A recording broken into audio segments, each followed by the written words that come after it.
All India Manoj memorial cricket टूर्नामेंटर final रे भुवनेश्वर को परास्त करी राउरकेला चैंपियन। आंदपुर उपखंड घसीपुरा ब्लॉक पड़िया परिसर में आयोजित 28तम all India Manoj memorial Ghasipura cup cricket टूर्नामेंटर फाइनाल मैच शेष होईची। फाइनाल मुकाबला भुवनेश्वर बापूजी 11 और राउरकेला स्पोर्ट्स एकाडेमी मध्य अनुष्ठित होता।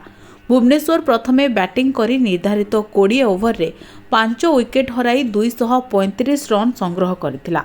जवाब रे राउरकेला 19 ओवर 4 बॉल रे 8 विकेट हराई विजय लक्ष्य हासिल करी चैंपियन आख्या हासिल करिछि।